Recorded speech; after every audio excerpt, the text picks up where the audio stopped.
Ya Allah lindungi Bilqis, Ya Allah sehatkan Bilqis, Ya Allah jaga Bilqis, Ya Allah sayangi Bilqis.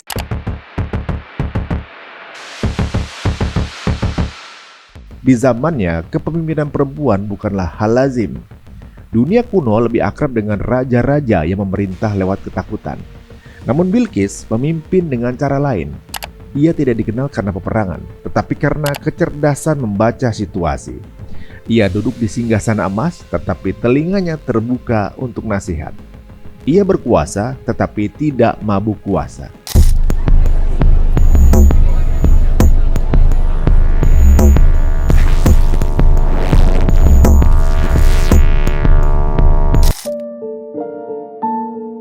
Dalam Al-Quran, terdapat sebuah cerita yang menceritakan seorang ratu, sebuah negeri makmur, dan sebuah singgasana besar, yaitu kisah Ratu Bilqis. Kisah tentang kekuasaan yang akhirnya tunduk, bukan karena dipaksa, tetapi karena sadar. Pada suatu masa, ketika dunia masih memandang kekuasaan sebagai soal pedang dan darah, ada satu negeri yang makmur. Bukan karena penaklukan, tetapi karena keteraturan. Negeri itu bernama Saba. Tanahnya subur, perdagangannya hidup. Bendungannya mengalirkan air ke ladang-ladang luas. Dan di puncak kekuasaan negeri itu berdirilah seorang perempuan, Bilqis, sang ratu.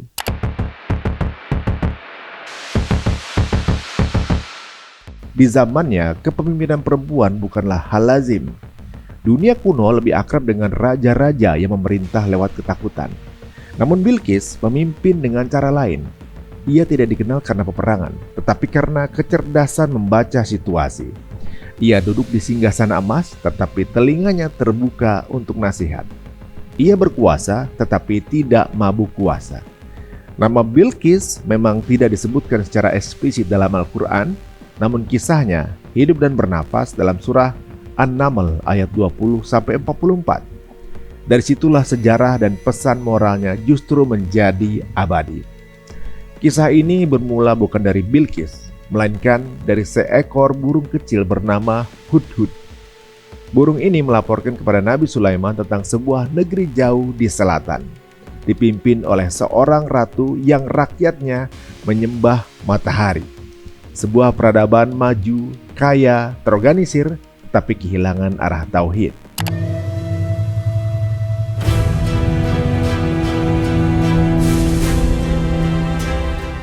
Disinilah menariknya kisah Bilqis.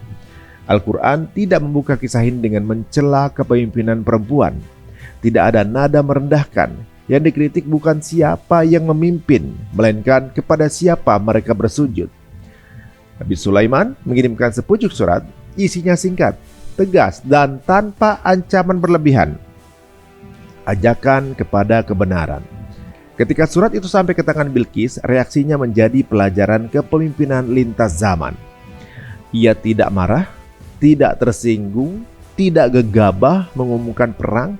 Ia berkata kepada para pembesarnya, "Wahai para pemuka, berilah aku pertimbangan.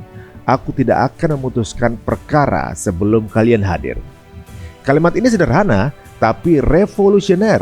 Seorang ratu absolut memilih musyawarah. Di dunia yang mengagungkan ego penguasa, Bilqis justru menahan diri. Para pembesarnya menawarkan kekuatan militer. Mereka siap berperang, tapi Bilqis membaca lebih dalam. Ia paham satu hal penting. Perang bukan hanya soal menang, tapi soal apa yang hancur setelahnya. Ia tahu raja-raja yang menyerang negeri lain seringkali hanya meninggalkan reruntuhan dan juga penderitaan. Maka ia memilih jalan diplomasi. Hadiah dikirim kepada Nabi Sulaiman bukan sebagai suap tetapi sebagai alat uji. Apakah lawan ini raja dunia yang bisa dibeli atau utusan kebenaran yang tak tergoda materi? Jawabannya datang dengan jelas. Hadiah itu ditolak. Bahkan Sulaiman menegaskan bahwa apa yang Allah berikan kepadanya jauh lebih besar daripada harta Saba. Di titik ini Bilqis sadar, ini bukan konflik biasa. Ini bukan perebutan wilayah. Ini adalah pertarungan nilai. Ia pun memutuskan untuk datang sendiri, sebuah keputusan berani. Seorang ratu meninggalkan singgasananya, menempuh perjalanan jauh bukan untuk menyerang, tetapi untuk mencari kebenaran. Sebelum ia tiba, Nabi Sulaiman meminta singgasana Bilqis dipindahkan. Dalam sekejap, singgasana itu telah berada di hadapannya. Ketika Bilqis datang dan ditanya, apakah itu singgasananya? Ia menjawab dengan kalimat yang menunjukkan kejernihan akal. Seakan-akan inilah dia. Ia tidak tergesa mengklaim, ia tidak menyangkal tanpa bukti, ia memilih bahasa yang paling jujur dengan apa yang ia ketahui. Inilah kecerdasan sejati, kecerdasan hati intelektual. Puncak kisah terjadi ketika Bilqis memasuki istana Sulaiman. Lantainya dari kaca bening. Ia mengira itu air dan mengangkat kainnya. Disitulah ia tersadar, apa yang dihadapinya bukan sihir murahan, bukan tipu daya politik, melainkan peradaban yang dibangun di atas ilmu dan iman.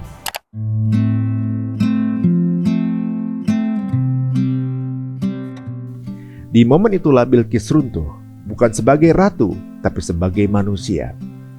Ia mengakui kesalahannya. Ia menyadari bahwa selama ini ia memimpin dengan baik secara duniawi, tetapi keliru secara spiritual. Dan pengakuannya bukan paksaan, bukan ancaman, bukan hasil pedang. Ia berkata, "Ya Tuhanku, sungguh aku telah menzolimi diriku sendiri, dan aku berserah diri bersama Sulaiman kepada Allah, Tuhan seluruh alam." Kalimat ini menandai sesuatu yang langka dalam sejarah kekuasaan.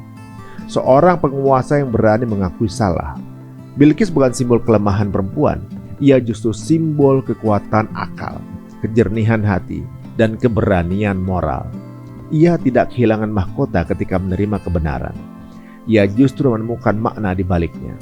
Dalam tradisi lain, Yahudi, Kristen hingga Ethiopia, Bilqis dikenal sebagai Queen of Sheba dalam versi Ethiopia. Ia disebut sebagai Makkeda yang diyakini memiliki keturunan dari Nabi Sulaiman. Artinya, figur ini bukan mitos lokal tetapi simpul sejarah lintas peradaban. Kisah Bilqis mengajarkan kita satu hal yang sering hilang dalam dunia modern, bahwa peradaban bisa maju secara teknologi, ekonomi, dan politik, namun tetap tersesat jika kehilangan nilai, dan bahwa kepemimpinan sejati bukan tentang selalu benar, tetapi tentang berani berubah ketika kebenaran datang. Semoga Allah melindungi Bilqis, menjaga Bilqis, dan menyayangi Bilqis.